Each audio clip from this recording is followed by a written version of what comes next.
बिस्मिल्लाहिर्रहमानिर्रहीम अस्सलामु अलैकुम वरहमतुल्लाहि वबरकातुहू।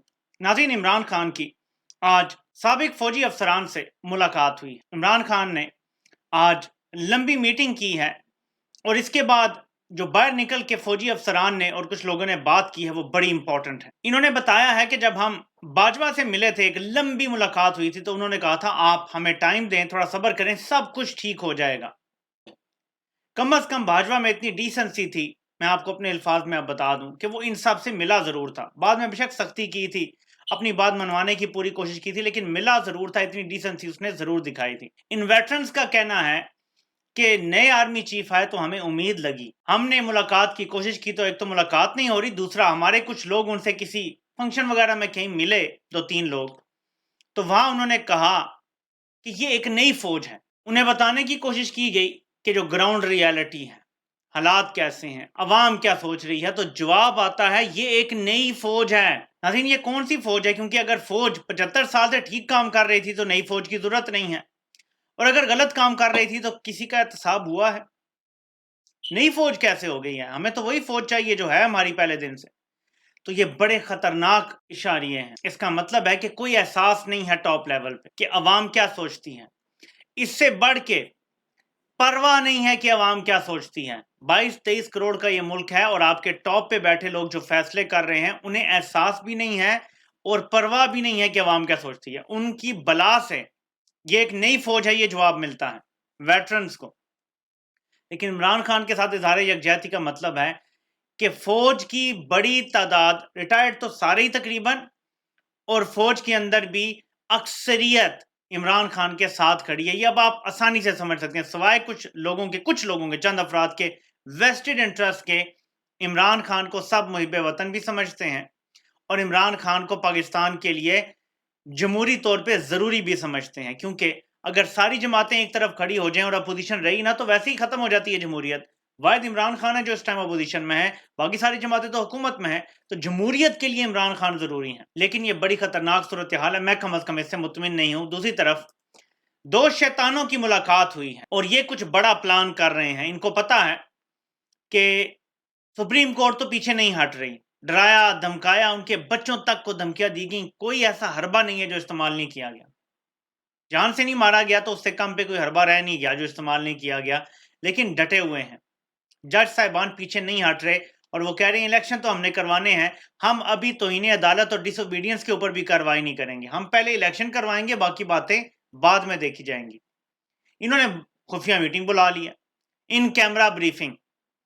अब इन कैमरा ब्रीफिंग पार्लियामान में, लेकिन वहां पे DGISI और आर्मी चीफ और पता नहीं क्या ना क्या बुला लिया है और वो जी ब्रीफिंग देंगे हमारे सिक्योरिटी चीफ। जैसे नेशनल सिक्योरिटी कमेटी की मीटिंग हुई थी ना, तो वहां भी आर्मी चीफ के साथ मिलकर इनका प्लान यही था कि हम सुप्रीम कोर्ट को निशाने पर लेंगे और सारा कुछ। लेकिन वो अल्लाह का शुक्र है कि वहां और लोग कुछ बैठे थे, उन्होंने रिजिस्ट किया और फिर नहीं आया वो अलामिया में। ये फिर ऐसी कोई कोशिश करेंगे कि कुछ ऐसा निकल के आए जिससे एक मैसेज जाए स्ट्रॉन्ग के सुप्रीम कोर्ट पीछे हट जाए। सुप्रीम कोर्ट यहां से पीछे नहीं हट सकती, बहुत आगे चली गई है बात, गल वध गई है जिसे कहते हैं। तो ये जो इबलीस की मजलिस शूरा के यहाँ रहनुमा बैठे हुए हैं, इनको नाकामी होगी जितनी मर्जी ये साजिशें तैयार कर लें। नाज़रीन, ये आपको एक अगली पिक्चर नजर आ रही है, इसमें आपको ये लोग नजर आ रहे हैं। इनका ये कहना है कि हम इमरान खान के बारे में बहुत बेटर हैं, हम भी हैं, नून लीग भी है, यानी कड़वाहट है दिल में। इमरान खान ने नून लीग के लोगों को भी गिरफ्तारियां की अपने दौर में, जरदारी को भी पकड़ा, फरियाल तालपुर को पकड़ा, फलां को पकड़ा, खुर्शीद शाह को पकड़ा। तो हम उनके लिए कड़वे हैं। मतलब मौजूदा हुकूमत इमरान खान से सिर्फ बदले ले रही है। इमरान खान पे कोई जेन्युइन केस नहीं है।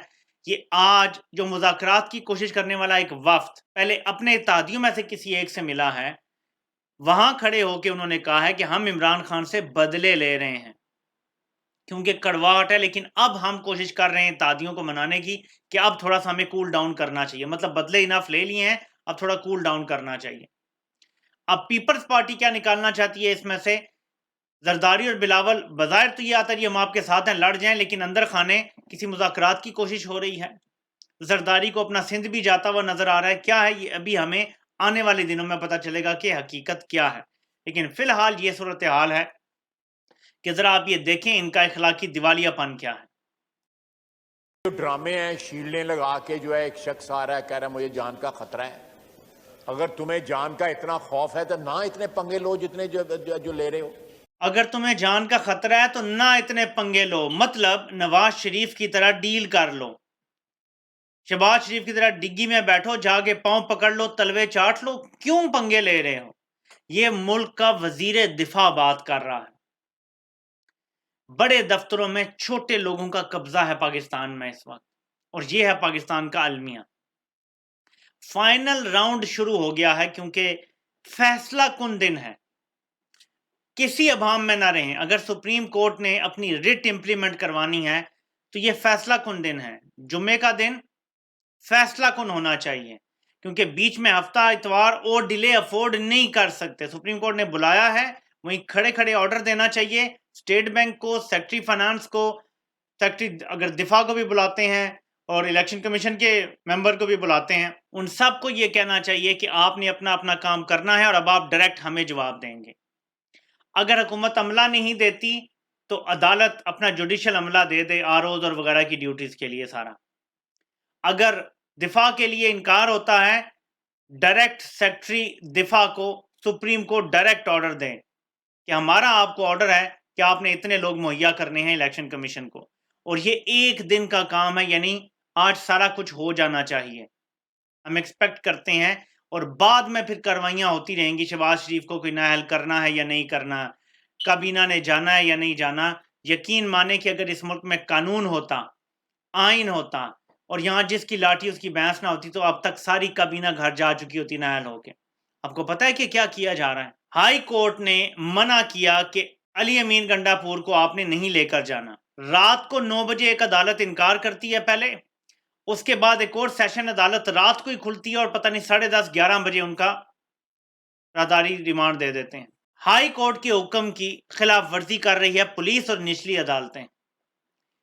यहां से वो अलमिया जन्म लेता है कि सुप्रीम कोर्ट में बैठे हुए जस्टिस मुनीर ग्रुप के जजेस, जिसमें अतर मिनल्ला भी शामिल हैं और मंसूर अली शाह भी शामिल हैं, उनका ये कहना है जी कि हाई कोर्ट एक कॉम्पिटेंट कोर्ट है, आप उससे फैसला करने देते, और जस्टिस अतर मिनल्ला तो आगे चले गए हैं कि फिर कार्रवाई उन्हें करने देते, मतलब अगर तौहीन होती है तो तौहीन पे भी हाई कोर्ट अमल करवाएगी। मुझे आप बताएं, जो हाई कोर्ट के सिंपल एक राहदारी रिमांड ना देने की बात हवा में उड़ा रहे हैं, हाई कोर्ट की हैसियत क्या है? इन्होंने निचली अदालतों और हाई कोर्ट सबको अपने जूते के नीचे रखा हुआ है। सिर्फ एक सुप्रीम कोर्ट है जो मैनेज नहीं हो सकी अभी तक। इसको समझें कि कितनी बड़ी गेम का हिस्सा बने हैं जस्टिस अतर मिनल्ला और मंसूर अली शाह जैसे लोग। बाकियों से मैं क्या कहता हूँ, या अफरीदी और फायदी साहब वगैरह का तो हमें पता ही है एस्टेब्लिशमेंट के लोग हैं, लेकिन कि बाकी लोग जो हैं, मंसूर अली शाह और अतर मिनल्ला जैसे लोग, ये कितने बड़े सिनिस्टर प्लान का हिस्सा बने हैं, मैं तसव्वुर नहीं कर सकता कि ये इतने नाइव हैं। इन्हें नहीं नजर आ रहा कि सेमी मार्शल लॉ लगा हुआ है पाकिस्तान में, और एक्स्ट्रा ऑर्डिनरी सर्कमस्टांसेस में आपको एक्स्ट्रा ऑर्डिनरी मेजर्स लेने पड़ते हैं। इन्हें नहीं पता कि आइन मुअत्तल किया जा रहा है। आपको पता है कि आज क्या दिन है? कि आप जब ये वीडियो देख रहे होंगे तो 14 तारीख हो गई है। आइन टूट चुका है क्योंकि 90 दिन मुकम्मल हो गए हैं। पंजाब में आज इलेक्शन होने चाहिए थे और रात तक रिजल्ट आ जाता, तहरीक इंसाफ 2/3 अक्सरियत से जीतती और कौम को थोड़ा सुकून नसीब होता कि कम से कम एक सूबे में इलेक्शन हो गए हैं और 5 साल के लिए एक स्टेबल गवर्नमेंट आ गई है। आइन भी इन्होंने तोड़ा और ये लेक्चर भी दूसरों को दे रहे हैं जी कि फलां बेंच जो है वो फिक्स्ड है, तो ये बेंच अच्छा नहीं है, ये बेंच बुरा है, अपने जज पराए जज कर रहे हैं। इनको शर्म भी नहीं आती, आइन की धज्जियां इन्होंने उड़ा दी हैं, लेकिन अब भी ये लोग बोलने की हिम्मत कर रहे हैं सिर्फ इसलिए कि कंपनी इनके पीछे खड़ी है और वो आइन तोड़ने पे मुसर है, क्योंकि वो इलेक्शन नहीं करवाना चाहते, ना अक्टूबर में, ना अगले साल, ना उससे अगले साल ये इलेक्शन नहीं करवाना चाहते। सिर्फ सुप्रीम कोर्ट कान से पकड़ के इनको इलेक्शन की तरफ लेके जा सकती है, वरना इलेक्शन होते मुझे नजर नहीं आ रहे। सिर्फ सुप्रीम कोर्ट पे सारी नजरें हैं। और इमरान खान ईद के बाद कॉल देने का भी इसीलिए कह रहे हैं कि उन्हें भी पता है, पैगामात यही है कि आप जो मर्जी कर लें, हम इलेक्शन नहीं होने देंगे। 9/11 का जो हुआ था ना वाकया, इतना बड़ा वाकया भी पाकिस्तान में करवाया जा सकता है। हमारे पास कोई ऐसी बिल्डिंग नहीं है, लेकिन इतने एपिक लेवल पे करवाया जा सकता है इलेक्शन रोकने के लिए। मैं आपको आज पेशन गोई कर रहा हूं, ये किसी चीज से बाज नहीं आएंगे। बहुत बड़ी जद्दोजहद करनी पड़ेगी आवाम को जमहूरियत बहाल करने के लिए। आपसे इंशाल्लाह फिर मुलाकात होती है। अल्लाह पाक आप सबका हामी और नासिर हो। आप सबके सुनने का बहुत बहुत शुक्रिया।